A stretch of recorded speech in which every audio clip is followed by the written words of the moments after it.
Hello,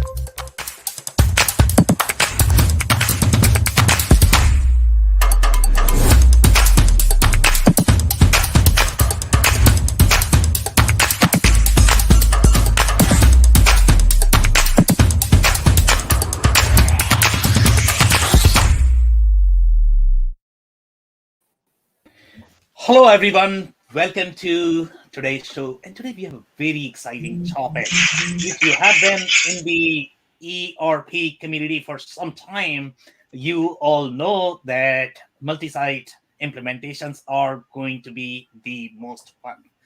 Just because they are going to have a lot more chaos, and ERP implementations again are known for chaos, and more chaos meaning more fun. And that's what we are going to be discussing today in today's session.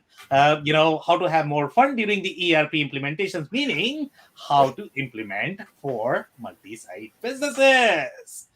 Okay, so if you're joining for the first time, we meet every Thursday at 5:30 p.m. Eastern, and we pick one topic related to digital transformation. So we are going to be here every week, and we are going to bring a very exciting panel that is willing to share their insight, their wisdom related to that topic. So now we are going to start with everybody's intro.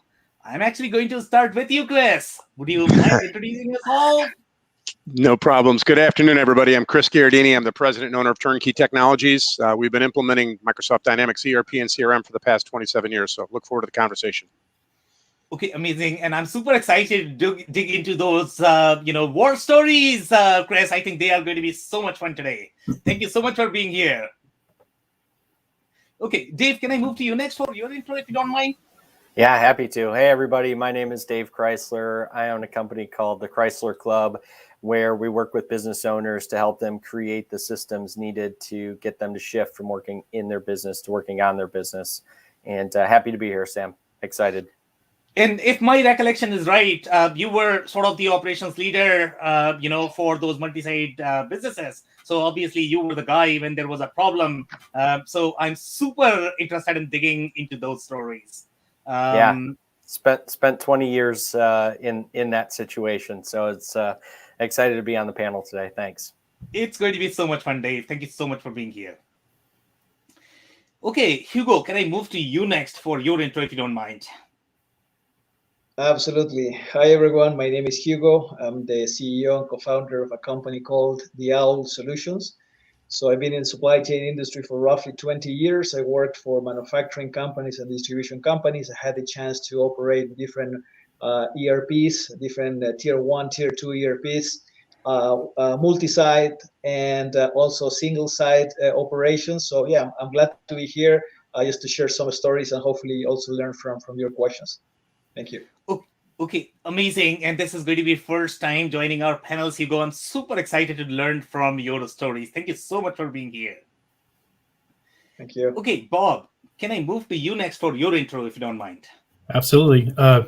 Bob Feathers. I currently work for Bindable in the InsurTech space, but I came before that 30 years experience in manufacturing, specialized in ERP implementations. And my last one was a 7-site, 4-country implementation. So hopefully I can bring a little wisdom to the table. Yeah, so after the intros, Bob, we are going to be covering the stories and we are going to have a little competition here. So 7 sites is pretty big. We are going to check if anybody has done 70. There is a possibility, maybe Chris, but we'll see. We'll check that out, who's going to win today. Thank you so much for being here, Bob. Yep. Right, Mike, can I move to you next for your intro? Absolutely. Good afternoon, everybody. My name is Mike Ryan. I am the founding partner of the M. Ryan Group. I'm an engineer, so I like to be very, very creative. And what I do is help manufacturers solve inventory and cash flow problems. And a lot of the clients I work with, besides people and process, technology is way up there. It can be the great facilitator or it can be the great inhibitor when not properly utilized. So I look forward to hopefully sharing some war stories and battle scars today. Yeah, and I am super excited to have you, Mike. As you know, I mean, this is probably going to be your first panel, but we have done the podcast, and the kind of insight that you bring to the table, I'm always moved, to be honest. I mean, you are super knowledgeable and powerful, so I'm super excited to dig into those stories. Thank you so much for being here, Michael. Thank you, Sam. Of course. Now we are going to dive into today's topic, which is going to be multi-site versus single site. So, Chris, I'm actually going to start with you. Let's say if you are going to be doing the planning for the multi-site versus single site, how would you plan? And I have seen all kind of implementations when it comes to multi-site implementation sometimes, and they are all going to be good, bad, and ugly, right?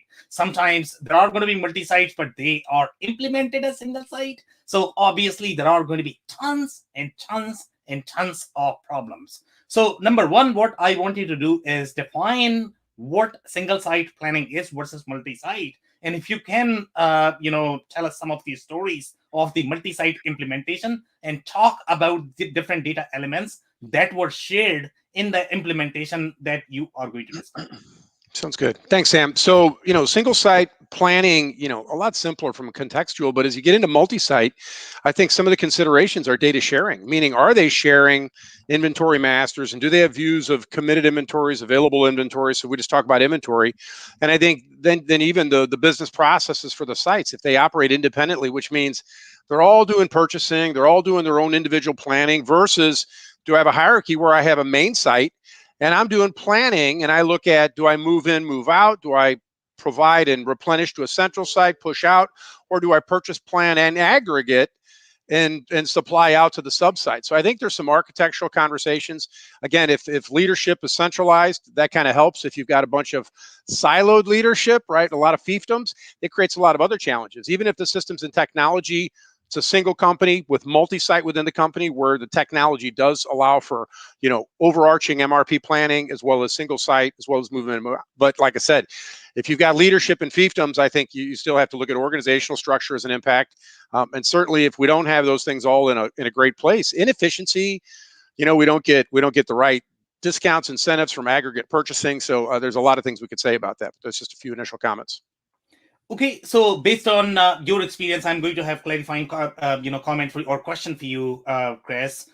So from your experience, obviously you said that your inventory is going to be shared across these sites. And you also mentioned that there is going to be some sort of either the discount sharing or the contract sharing. So in your experience, the customers and vendors are shared as well, or just the inventory across the sites? In a single company model, meaning if these other sites are all single entity, we put them into a single company installation in our ERP, and then we have sites below the company. So from a hierarchy standpoint, we can actually have an entity, we can have a location, we can have sites within locations. So we can actually have, but that hierarchy is imposed within the implementation of the system. So that's the first characteristic of that architecture. So, but again, as you look at efficiencies overall, is it centralized purchasing or is it siloed? If it's siloed, you've got redundancies and roles and so forth. So if you just think about cost savings from a labor perspective, that's another one of those rationales there. Okay, so I'm actually going to have one more clarifying question there, if you don't mind. So that is going to be, let's say, if you are putting all your central customers and vendors in one location, and then all of the sites are really inheriting those. So meaning all of the sites are actually going to get all the customers and vendors, and they are going to get some of the customers and vendors that they might not even need, or the customers or vendor may be specific to a site. So do you typically put in the centralized, or do you plan that, these many, let's say if I have 500 customers vendors, out of 500, 200 are going to be shared across the site. So I put that in the common entity, and then this entity is going to require 50 because they only care for 50 additional. So 200 plus 50 is going to be 250 for this one. And then for other entities, it's going to be similar arrangement. But you are not dumping everything in the central entity because you are going to get too many in the child entities. So terminology is important here, Sam. Is it a site or is it a separate entity? So in a separate entity model, we actually end up with two company databases. But even in that scenario, we can share a customer master and a vendor master. In a single entity, it's one vendor master, it's one customer master. If I'm doing centralized purchasing, do I use all vendors for this site that's in Florida versus vendors for the California location? Great. But again, at that site level, that really isn't their problem. At the site, they're focused on right? Production planning, inventory, move in, move out, physical receiving. But again, the vendor relationships and who they buy from, I think there could be a geo factor there where, yes, to your point, in a single entity, there may be vendors in the vendor master that don't deliver to that, but at the same time, could have a utility vendor that's across the US. And so there is going to be vendors that not all sites interact with from that perspective. Single entity, separate entities, okay, they would have different vendor masters, could share, but again, it really depends on the organizational and how independent the teams are that are managing those different entities, if it really is a separate entity.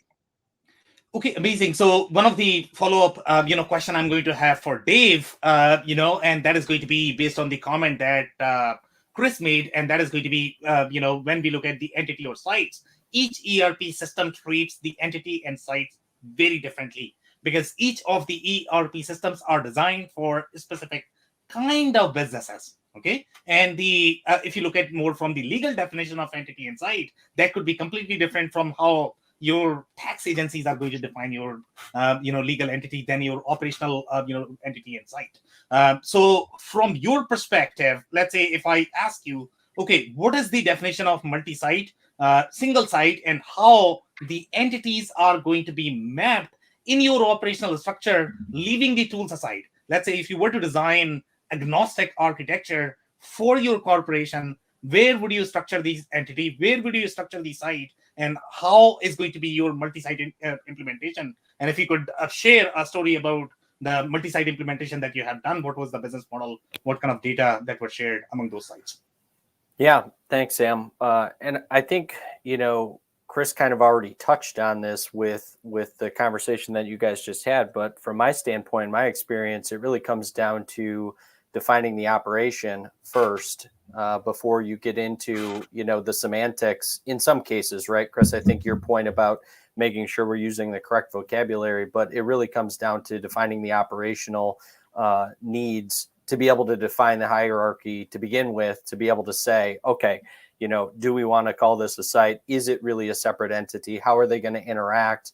The company that I spent the majority of my time with, both implementing and utilizing ERP, I would say that in some sense we were a bit of a hybrid. It was a company that grew through acquisition, and each independent facility was run independently and in some sense treated like an entity because it was a new acquisition facility, and in another sense treated like a site. So it's kind of interesting, Chris, to hear your definitions and how you would look at that from a implementation standpoint. And for me, kind of knowing what we had to live through from both an implementation and a use standpoint, it's pretty interesting to me.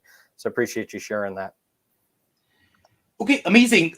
So a couple of questions. When you said that, you need to define this more from the operational side of the house, right? And since a lot of you are connected with Aaron School, he comes on a lot of different panels. He is typically our CFO. And since he is not here in the house, we can, make some jokes about the finance community. So as you guys know, that finance folks don't get operations. Everybody will agree with that, right? Unless you have super smart CFO or the finance guys, they will probably get it. But so I completely agree with you that, you have to define this from the operations perspective. Now, operations perspective and the finance perspective are going to be poles apart, typically. Okay. So you have to bring them together because you guys need to work together, right? So can you tell us what is going to be the operational perspective? Let's say if I'm the executive and I'm planning my entities, my sites, and I want to really define from the operational perspective because that's what pays my bills, right? So tell us, what is the difference between operational perspective and the financial perspective when you look at the sites and entities? Yeah, from my perspective, it comes down to, the amount of detail that you want to be able to ultimately look at through the ERP. And how centralized or decentralized that is. So in my particular situation, I had full P&L control over our facility. So we were looking at it from that standpoint, as well as being rolled up into business units, and then as well as being rolled up into the main entity. So that is how I would start to define it is, what level of detail are we trying to be able to look at on a continuous basis and start to go from there. And that to me, I think is what bridges the financial and the operations side of it, because depending on what the answer is there, you can then go and say, okay, these are some of the changes from an operational standpoint that we may need to make. Chris, back to your point about purchasing inventory, those types of things, planning, we might be able to go more of a centralized model in that case, because it might not have an impact on the actual plant level P&L that we're trying to track from a financial perspective. Okay, amazing. Thank you so much, Dave, for that. So, Hugo, I'm actually going to move to you next. From your perspective, what is multi-site, and how does the planning differ in the multi-site versus single site? And if you can provide an example of the multi-site implementations, how many sites were there, what kind of data elements that were shared in those sites, and if you have seen any challenges in that.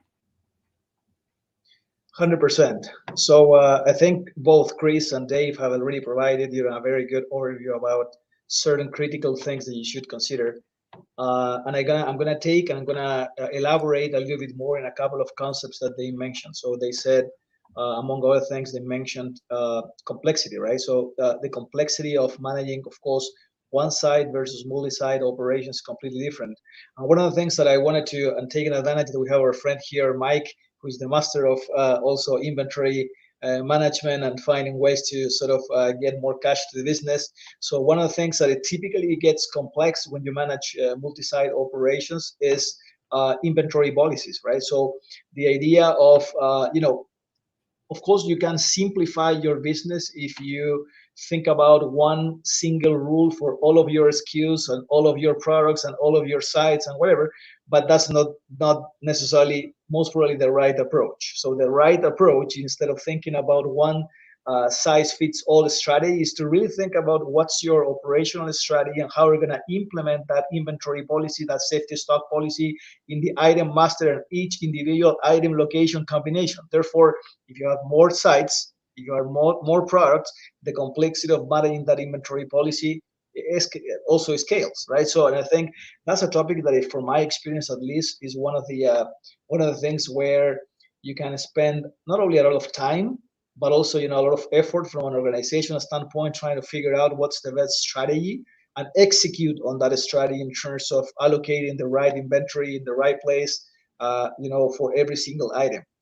So even I'm bouncing that idea with Mike to see whether you have. Sorry, Sam, I'm just throwing that to Mike now, just to get sort of a discussion around it. But what are your thoughts, Mike? Yeah, Hugo, thanks. It's interesting. I mean, I've seen a lot of what I would just politely call awkward practices, where there are multi-site locations. They have, by and large, a data master. And what's always interesting and I find fascinating are the little tricks that people figure out. Like, if I put a -C on this inventory, right, it's mine and nobody else can take it, right? Or if I'm in, Oklahoma and I put a -O on my inventory, then when somebody searches a system to see what is available on the network, well, they're not going to see it. So, as Chris said, that initial architecture and structure is absolutely critical. One of the things to really sustaining a system, especially a multi-site system, is some kind of governance and oversight. Whether it's part of the annual physical inventory or part, in more mature businesses, part of a cycle count process. To find those outliers and those one-offs and figure out, okay, why is this item the way that it is, and is there something that needs to be done differently? So, for me, a lot of the stories I have are those exceptions and those awkward practices and processes, and really figuring out, one of my favorite questions, it's my go-to question, is, okay, what's the problem you're trying to solve? So when I see somebody who's created, that part number with a -C or a -O, okay, well, what's the problem you're trying to solve, right? And as you dig into it, it's, well, I need to protect this inventory, right? This other site keeps stealing my inventory. Okay, well, why?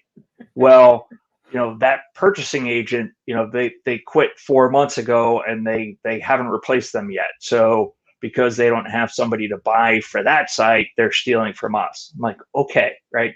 That's the problem we're trying to solve, is let's get a buyer in place so they can, source and supply the material that they need, as opposed to building this electronic fence around it to protect it from other locations. So for me, anyway, the most entertaining stories are the ones where it's like, I don't know why you did it that way, but let's see if we can untangle it and figure it out.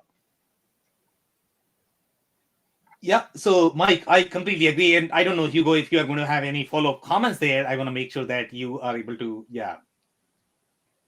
Yeah, no, 100%. One of the things that I believe that some of you guys already mentioned is about governance, right?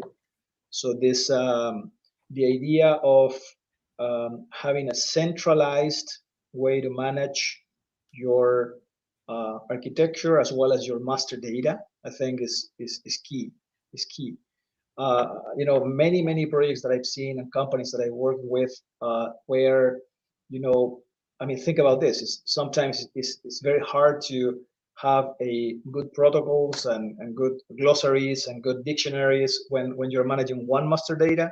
Think about what it means managing 7. If you have 7 different locations, each of those locations managing their own thing, that's a nightmare. So that's going to drive you completely to, I guess, a lot of inefficiencies and things that from an operational standpoint are going to ended up impacting you as an organization. So I think that regardless of how, of course, the architecture is deployed and how this multi-site strategy is deployed, I think master data, keeping that master data consistency and hopefully even centralized with the governance, the protocols, as I said before, some of the glossaries, the dictionaries in place is key, right? And I think many organizations fail into that idea to try to solve a problem by, but at the end of the day, they're increasing the problem because they're sort of decentralizing some of those roles that have to be managed under hopefully one single hand, from my perspective at least, right? Okay, amazing. Dave, did you have a comment? Well, yeah, thanks, Sam. I just wanted to jump in because, I think, Mike, what you brought up in terms of, you see these anomalies that happen within the system and then you start to dig in. It's kind of what I really meant by defining the system from an operations standpoint, because I think all of you guys have probably seen instances of this, whether it was something taken offline out of the system as a secondary Excel sheet or what have you. There's all kinds of, great stories around that.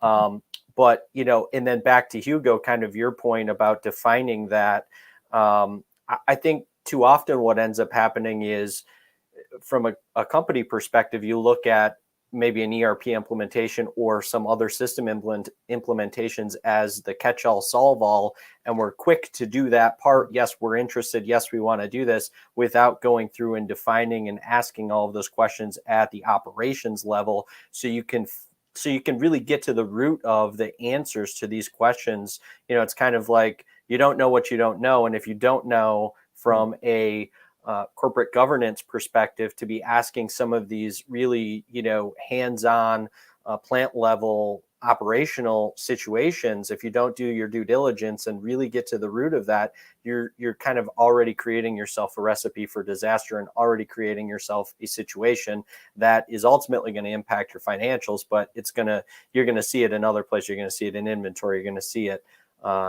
show up in other ways. So I just wanted to jump in with that.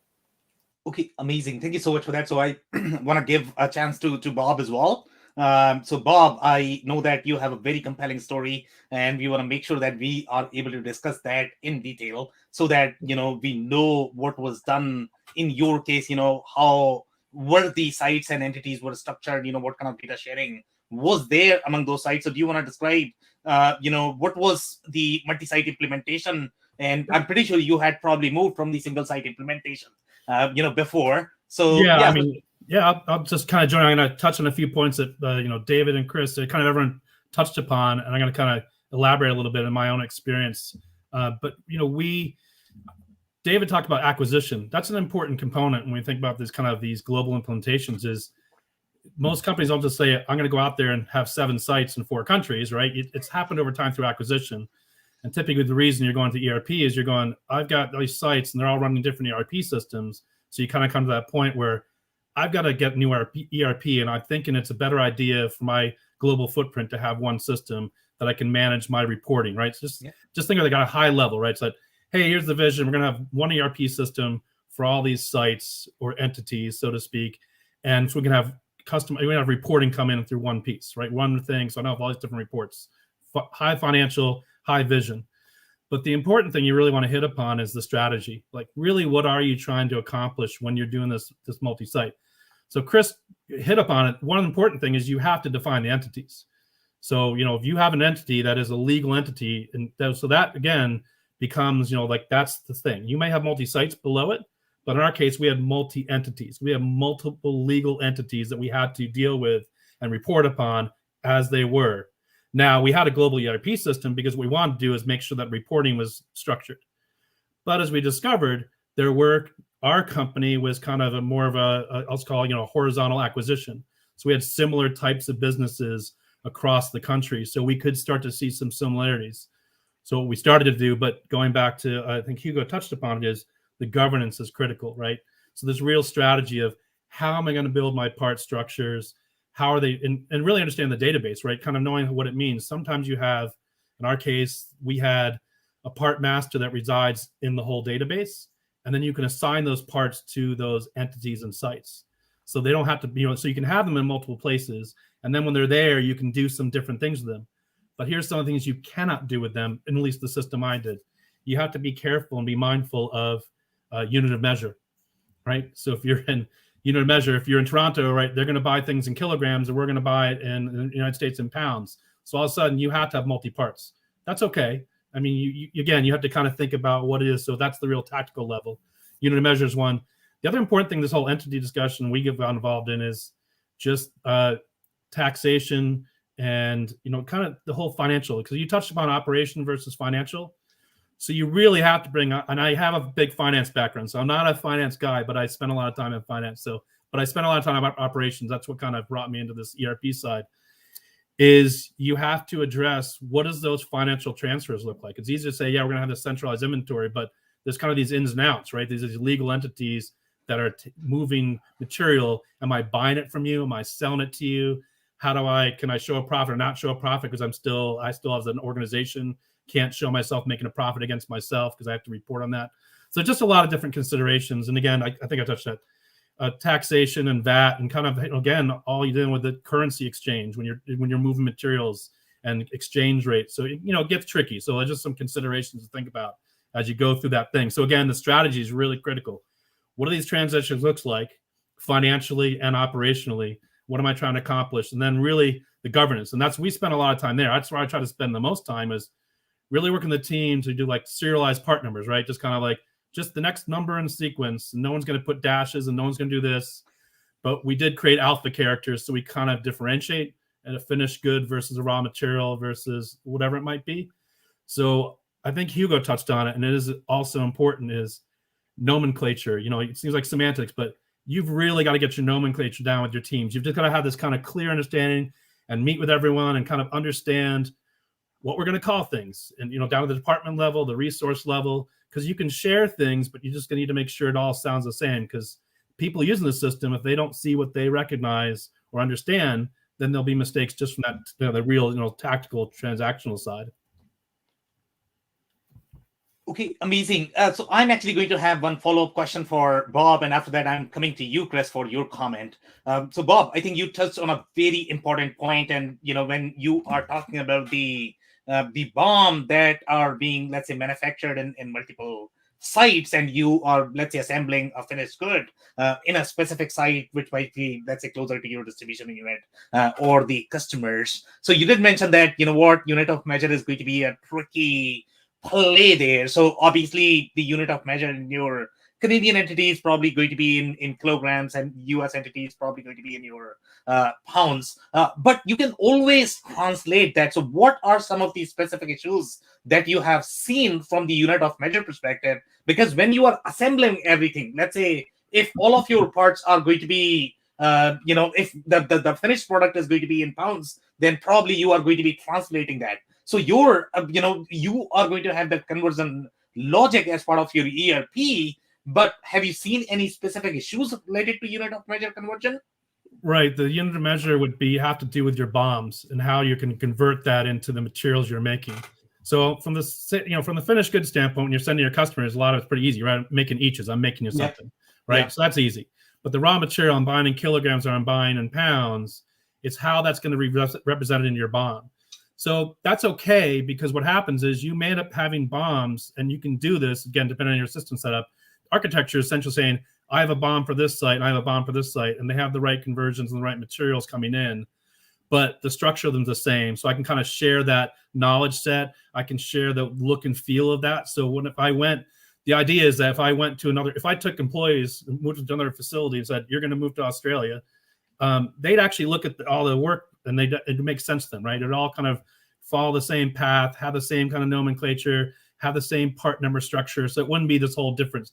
It'd be all look and feel the same. But again, and it's okay to have different parts.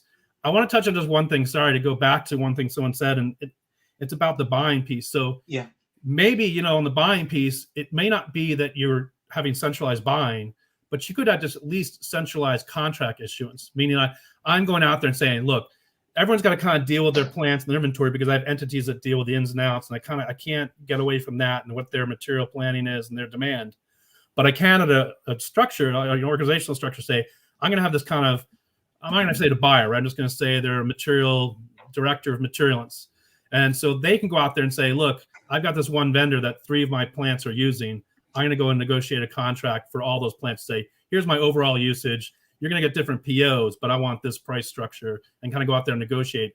And it kind of saves us from that idea of having buyers out there negotiating all these separate contracts. So again, trying to lessen the workload for some of those people. So you have kind of more of that centralized contract stuff, but the day-to-day might be.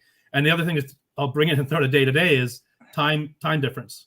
So it's just another piece to kind of throw into the whole equation is, what's the time difference? I can't have one centralized buyer if I have plants that are 16 hours ahead or 16 hours behind, because it gets difficult. When's that guy going to work? Or are I going to have somebody come in at nighttime? I mean, again, it depends on your shift structure and how your plants are set up. But that's also something you got to think about when you do all this. So again, it goes back to the strategy, right? What are all the components to all these things, and how is our life going to be for all these plants, and how are they going to operate, and who's going to be there and not be there, and so there's a lot of interesting things you got to go through. But strategy is the real place you got to spend a lot of time. A lot of time, what happens is you have the vision, and you go right to the tactical. You want to just solve stuff, and then what happens is the tactical is you have people too low a level, and they start making decisions and putting the dash C's and the dash O's, and you're like, oh, get out of my part master. So. Okay, Bob, thank you so much. Chris, do you want to go with your comment now? Yeah, I was going to put Aaron's CFO hat on for a second as David made comments. Just back to that where, okay, if I'm the CFO, and again, entities, locations, and if we use that macro terminology, but for entities, you're right, there's intercompany, and I'm the CFO. I want to make sure that if I've got one of my companies that's producing the first part of the process and they're sending it over, they're selling it. But do I issue a PO and they issue a sales order? So those are intercompanies. But if we come back to that architecture, as a CFO, I want to have a financial dimension that represents that location. Why? Because I want to be able to see your balance sheet inventory. I want to see your purchase price variance. You as the operations guy, I want to see the micro view of your world. Now, within your location, guess what? Architecture again. Hey, you know what? It's virtual. I have raw material, finished goods, WIP inventory. Oh, what's this? A quality or a problem area, even a return. So you may have other locations within your physical location, but as the CFO, I don't need that dimension. But what you might have is a general ledger account that represents WIP inventory, raw material inventory. So again, as he's out there doing his physical inventory, we're looking for those variances at that location level so that we can manage better and prevent that. And like I said, Mike, governance, you're correct. You've got to have your business processes, the correct approvals, make sure that people aren't getting off the reservation and hiding inventory. I don't know, but interesting comment. So, Okay, so I am actually going to have one clarifying comment based on what Bob has mentioned, and after that we'll move to the second question.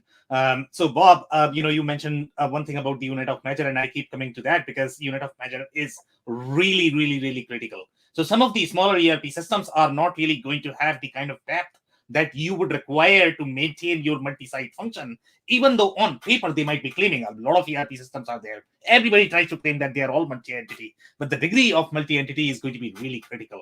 So one of the things that you would notice, especially in the mid to larger side ERP systems, is you are going to have 3 different unit of measure supported at the item level. That is going to be at the item level. That is also going to be at the some sort of product category, product class, whatever group classification that you are using. So you are going to have those unit of measure at that level as well. So number 1 is going to be your sales, number 2 is going to be your purchase, and number 3 is going to be the way you are using internally your inventory. So typically that should be sufficient. I don't know if you guys have seen any other scenarios around that, but that's a critical point, in my opinion. If you are going to be a smaller ERP system, you are probably not going to have this kind of depth in your unit of measure, and then obviously your multi-entity implementation probably would struggle. Go ahead, Bob. I'll add, and you're correct, because there are some, again, depending on what you have, is you may have your unit of measure, your part is kind of how you store it, how you're kind of keeping it inside your inventory, but you can have different purchase unit of measures. So back to your point, you could then say, whatever your storage is, you could say, I'm going to store it in eaches or something. Yep. Or in my case, like I'm going to store it in sheets, right? Something comes in sheets. Now, I could buy it in pounds, yep, but I also have another purchase for this other vendor and have his purchasing be in kilograms. So there are definitely ways to be, I don't want to use the word creative, right? It's just being smart, saying, okay. And so again, it becomes, the unit of measure typically when you're thinking about part masters is kind of how I'm going to use it in my, like how I'm going to use it in my BOM. So typically you like to think about like, how's it going to be used and what's the easiest unit of measure for me to consume that? And so you could then say, I'm going to keep this in sheets, but I'm going to buy it in pounds or buy it in kilograms. And when it comes in the door, I'll just convert it and have multiple purchase unit measures. So there's definitely ways to work through that. I hope that answers kind of what we were talking about. Go ahead, Hugo. Go ahead, please. Yeah, no, I think that's a very interesting point. And now that you mentioned also, this that some smaller ERPs maybe are able to manage, this multi-unit measure situation. One additional thing is currencies, right? Currencies. So if you think about the same things, the smaller ERPs that are not able to manage different currencies, and you have operations in different countries, that's a nightmare. And I've been there, and I've seen customers that operating with sort of tier 2, tier 3 ERPs, and unfortunately, that's also a situation that adds more complexity to the problem, right? So multi-site operation, multi-country, and now you got also the currency factor when you're reporting or creating, a one single view of your business. That's become a nightmare as well. Go ahead, Mike. You had a comment? Yeah, it's interesting. I mean, one further complication, and this I think crosses that operational and financial, boundary is, like Bob came up with the thought of, hey, I'm going to buy something in sheets, right? Well, sheets or pounds, steel, right? I've spent a lot of time with clients who purchase steel, and from an operational perspective, the unit of measure is typically pretty clean, right? They choose to typically operate in sheets of a fixed size or pounds. Where it gets interesting is when you have something like steel that's a commodity, right? So your standard purchase price in the system may be $1.65 a pound, but depending on what's going on in the market, depending on what's going in the steel manufacturing industry, that price can go up or that price can go down. So, you may receive, X pounds at, $3. So you receive those pounds at the standard cost plus a purchase price variance. So from maintaining a physical inventory, it's pretty straightforward. But when it comes to, understanding what the costs are and the impact on the P&L, it becomes a whole nother question. So, I see it as kind of a parallel or maybe an offshoot, but definitely where the operations and the finance become bridged through things like a purchase price variance. Okay, amazing. So, I'm actually going to have one question for you, Chris, and I know that we are talking a lot about unit of measure, but the issues that we are talking about, they are probably still related to single site, to be honest. A lot of these issues. The multi-site issues are going to be slightly bigger. And anytime when you are going to be creative with the ERP, I can tell you this, okay? You are going to face the consequences, okay? Use the way ERP is asking you to use, the way it is structured, the way it is designed. Otherwise, you will have consequences. So let's say if you were the executive, Chris, and you were going through this process of, multi-site approach where you have to make these decisions, okay, which are the parts which are going where, versus, if I have any sort of, multi-site BOM where you might be buying part from a particular place and then manufacturing at multiple locations and then you are assembling at other one. So how would you go through a process where you have to segregate all of these things and design that multi-site structure? So what would be the structured methodology? Now you can explain this in the form of a story, or you can simply describe a process. Sure. I think in that scenario, you're looking at your manufacturing process in this specific, meaning if you're really spreading manufacturing operations between several sites to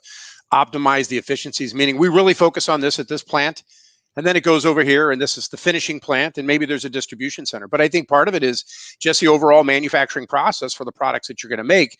And you're trying to get the most efficient process. And just as I said, you're trying to get that focus and that efficiency on a plant by plant basis. I think that's part of it right there, depending on what you're making and how do you really flow that. And then you're aggregating common operational in that location. So you don't want to be do 50 things there. Hey, we were focused for focus. So I think that's part of how I attack the problem and what we've done for the customers. We're really looking at their manufacturing processes from end all the way through the distribution, from raw material receipts through storage, through inspection.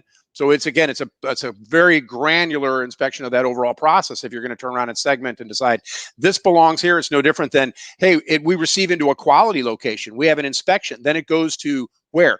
You're mapping that flow, and then you end up even assigning roles down to your workers in terms of who moves it from here to here, and how do we get that efficiency in that process. But that's how we attack the problem for our customers. Visualize it as well. Yeah, so I am actually looking for the structured methodology. Let's say if I'm going for the ERP implementation and I'm the executive and I may have, let's say, 50,000 SKUs, am I simply picking one part and then looking at, okay, what is the most efficient way of producing that? If I do that, then, each of the item is probably going to have 300 dependencies, and then you need to look at, okay, what is the most efficient way of producing this part? And if I do that, then I'm probably going to spend 2 years just analyzing all of this. And then my ERP implementation is going to take 5 years. So what will be the structured process? How would you sort of approach this to do this in, let's say, we'd like to think if we showed up and they had 3 locations, that they might have had some purpose for each of the locations when we showed up. I can't imagine them starting up and having 3 empty buildings. Say, Chris, what should we put here, here, and here? And again, so yeah, to do it item by item and look at each item you're producing, I don't think that's appropriate. But to come back in and a lot of times if you're tearing it apart, you're still looking at that plant that exists when you're showing up, and it may be reallocating to that point as you look at what doesn't belong there. Is you're optimizing that location versus another location. But we're typically not showing up with empty buildings trying to figure out what you should put in what place. But it is more of an optimization as you come back and study what belongs, what doesn't belong, what stands out, and that should be over here and grouped with these things and so forth. That's how we approach it. Okay, amazing. Thank you so much for that, Chris. So, Dave, I'm actually going to move to you. How would you approach this? Let's say if you were to sort of redesign a broken facility or the broken company, multi-site company, how would you sort of take the structured approach to optimize it? Well, I think to Chris's point, you have to start with what you already have. So you're going to start with a current state, and you're going to map that. You're going to figure out, where maybe through some investigation, through some auditing, where some inefficiencies probably lie. I mean, most of the people there are going to know where a lot of those inefficiencies are already lying and look for opportunities to, improve current state with a future state in terms of, kind of bridging that gap through ERP or some other system. But I think, again, back to Chris's point, you're starting with something. So you start with that something, you do your best to dig into what they're currently doing, how we can improve that, at least in some sense, especially if they're looking at, one thing we haven't talked about, but, consolidations is another part of this, right? There could be an opportunity for a consolidation depending on where they're at.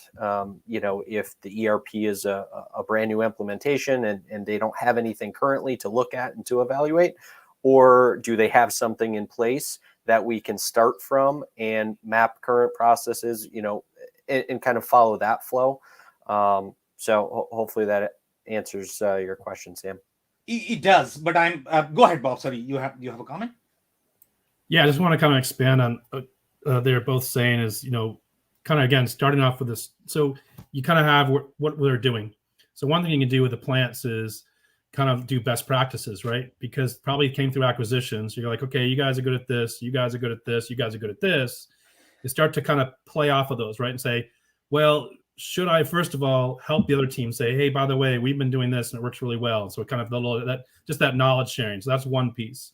You can then start to look at your customer base, and depending on where you are, geographically, if you can start to do it, is say, you know what, I'm going to take these products and put them over in this plant. And that's where I'm going to do them. So even though I'm multi-site, I'm going to say, I'm going to kind of concentrate on these guys because they're really good at that, and then start to move this over here. So you can kind of start to do that, but you have to kind of have a starting point. So there are some ways to really be, efficient data sharing and mind, kind of knowledge sharing as you start to build it.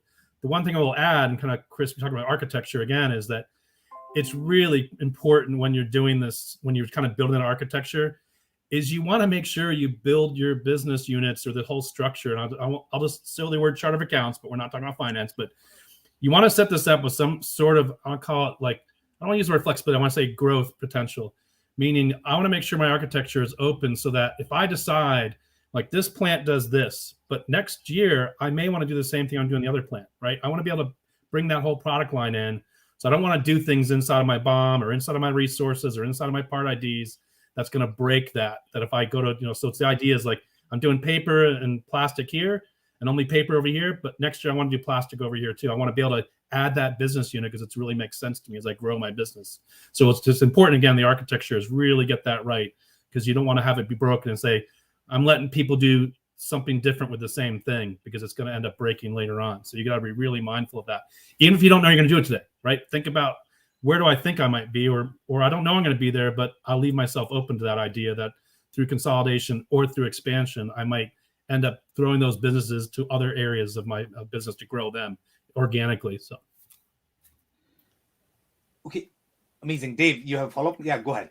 Yeah, I just want to jump in. That's kind of why I brought up, depending on where, if we're talking about brand new ERP implementation from scratch, in my mind, some of this information you're not going to have. It's really accessible through ERP implementation.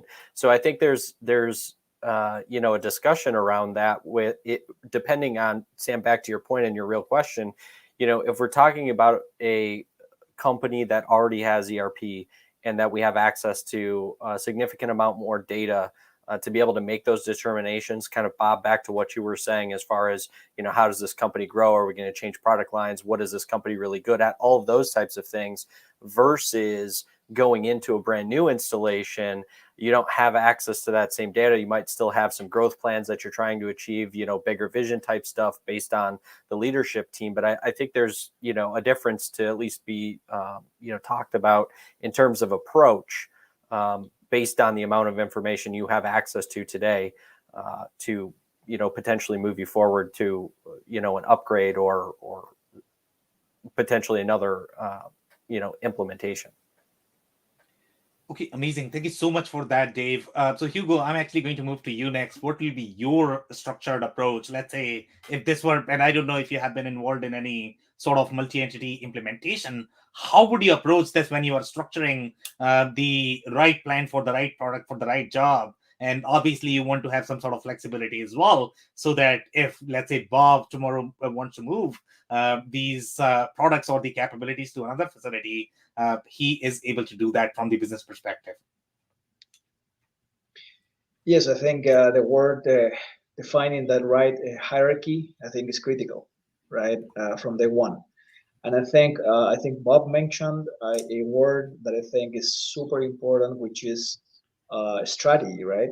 So I think everything starts by defining a strategy at the very beginning. And if you go one sort of layer higher in the discussion, I'd say that from my perspective, a lot of the challenges typically comes from the fact that organizations, first of all, I don't think that there's clarity around, number one, the business strategy for many organizations. And what I mean by that, I mean, okay, so what are the customer expectations that we're trying to meet here? So, and as an example, right? So, and then from there, next layer is to determine your supply chain strategy. So where are we going to, for instance, locate, our nodes or distribution nodes or manufacturing nodes in order to supply to customer needs in an efficient way?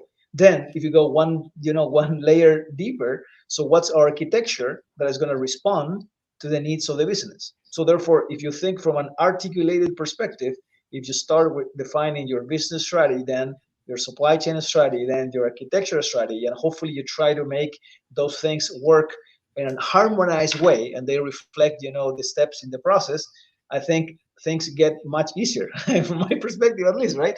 Unfortunately, I think we see a lot of situations where, there's, huge gaps between those execution points, I would say. And that's what at the end creates, from my perspective, challenges in the execution world, where that disconnect is evident. So you can see people thinking about, okay, we need to fulfill our customer orders in whatever, 24 hours, 48 hours. But the architecture that responds to that or that's been implemented is completely different from, the expectation that is out there.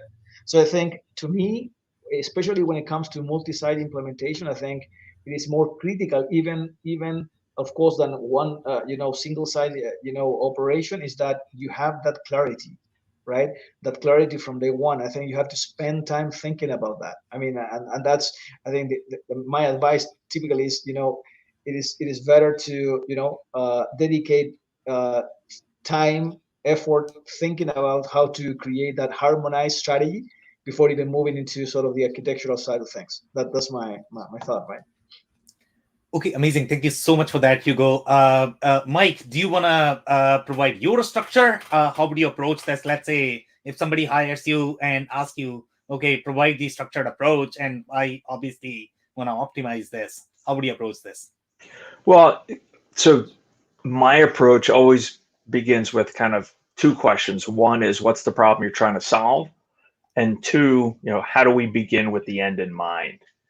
And whether it's an existing multi-site location that's looking for an ERP upgrade, or a multi-site location that's looking to put a brand new ERP in, I think it's really understanding and coming up with that approach of, okay, what's the 80-20? What's the biggest problem I need to solve first?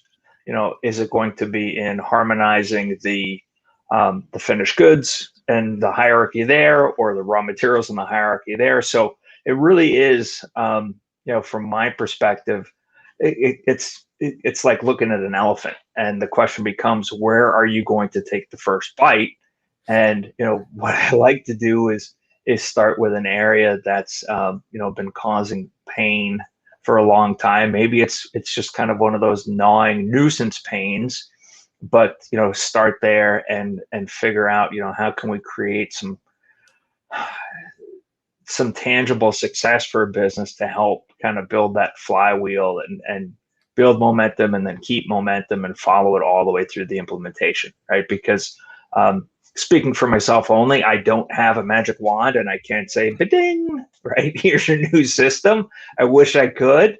So it's really, it comes down to the architecture and breaking it down into bite-sized pieces that are very, very well defined, with clearly defined accountability in terms of expectation.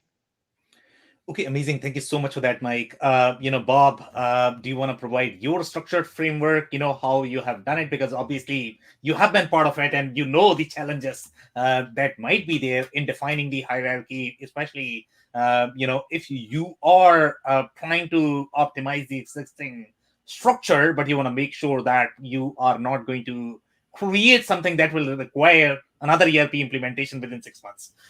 So how would you approach this? Yeah, I I'm going to touch on it here. It's really strategy, right? It really comes down to the strategy of the business. And so I'm going to throw it in there. I'm going to have to throw it in because it's the way I'd approach it is I actually start with the chart of accounts, because the chart of accounts really is the core of how I want to look at my business. Kind of like Michael said, right? Begin with the end in mind. So if I begin with the end in mind, I need to say, like, well, what is it I want to look at? How do I want to measure my business? You say, this is how I want to measure. This is my strategy. I'm going to have these business units. I'm going to have these entities. And so you really have to kind of build around that structure, and you kind of start there because and then it goes along with your transactions. And you have to think about the strategy as well. How am I going to transact? I may not do it this way today, but how do I think I might transact? And how is that going to be, how am I going to kind of build upon that? So again, you have this operational piece, which is critical, but you have financial piece, which is critical. So you kind of start there. And then once you start to kind of build that strategy and that clarity, the question always is, do I really have a clear business strategy? Sometimes, again, implementations are like, we just need new ERP because our one's done, or we've done so many acquisitions. We have 4 platforms. We need one. And it just kind of starts there. And then hopefully you have some people that kind of are smart enough to say, well, what else are we going to do other than just implement an ERP? So again, I want to say, the strategy, but it's a strategy for the chart of accounts really to me is a place I'd start to structure that conversation. And then things will start to build off of that. Okay, go ahead, Chris. I can take short comment. Short comment. We haven't said the word reporting. So Bob's absolutely right. As you look at chart, and we talked about locations, and we talked about a lot of things, but it's to drive that outcome of what reporting do we need to analyze and manage the business. Short comment. Okay, amazing. Thank you so much. So we have roughly 4 minutes. We can take roughly a couple of sentences closing advice because we want to be respectful of everybody's time so that we can finish on time. So Chris, what would be your closing advice for the listeners who might be going through the multi-site implementation? Sure. And I would say the first thing is don't be biased. Take a fresh piece of paper and draw it out. Entities, locations within a location, and rationalize it, and then talk through each transaction. How's this one going to work? How's it going to flow? How's it going to hit my P&L?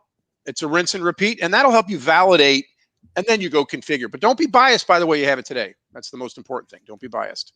I agree completely. Thank you so much for that. Dave, what is going to be your closing advice? I think, Chris, you just keep stealing the thunder here, man. That's just so quick and concise. But I just have to say, I totally agree with that. What I see time and time again are people wanting new systems, ERP, inventories, any type of system. And all they want to do is recreate what they already have in a new package. And it's, one of the top mistakes that happens. So, Chris, thank you for saying that. But, start fresh, make sure that you are engaging people at all levels throughout the operation, throughout the organization. And there's a difference there. I said it both ways intentionally. Make sure you involve people, the people that are doing the heavy lifting, the people that have the long-term vision. Okay, amazing. Thank you so much for that, Dave. Hugo, what's your closing advice? Couple of things. Use common sense many times. And why is that? Because sometimes, think about this. Manufacturing and supply chain, managing supply chain, especially in the environment that we're today, is complex itself. So instead of adding more complexity to it, try to find ways to simplify the complexity of your business by thinking about a strategy, thinking about a reasonable execution, applying common sense, leveraging the experience of your people, best practices, but thinking about simplicity. We don't want to complicate our lives even more, right? So let's make it simple. That's my advice. Okay, amazing. Thank you so much. Bob, what is going to be your closing advice? So I love all these comments. So I'm just going to kind of add to them. But I would say, I'm a blank slate guy. So kind of going to what Chris said, I go in there with a whiteboard and say, pretend we don't do anything. Pretend you don't know anything. Let's talk about how we want to build this. I at least like to kind of start fresh and say, I don't care how we've done it. How do we want to do it? How do we want this to look? So with that, I would say the key components just in that kind of conversation is make sure you have alignment, right? Just get everyone aligned to kind of how you want to move towards. You have this nice clarity. So you just start to build. You just kind of have this idea like, okay, we're all aligned. We're all talking the same language. Even again, I hate to say nomenclature, but nomenclature is important just because you got to make sure everyone's kind of aligned and it makes sense to them. So these are all great stuff. Okay, amazing. Thank you so much for that, Bob. Mike, what is going to be your closing advice? So building off of what Bob said, it's taking that blank sheet of paper, begin with the end in mind, and have the right people in the room who can help shape ultimately what the deliverable is for the system, right? What's the problem you're trying to solve? Who are the right people in the room to answer it? And figure out your destination, then figure out how you get there. Okay, amazing. Thank you so much for that, Mike. Thank you so much, guys, for your time. If you joined for the first time, we meet every Thursday at 5:30 p.m. Eastern. We pick one topic related to digital transformation, and we always have a very exciting panel here. So don't miss next week's show. On that note, I again want to thank you, everyone, for your time and insights. Thanks, everybody. Have a great day. Thank you. Thanks, Sam. Thanks, Thanks, guys. everyone. Thank you.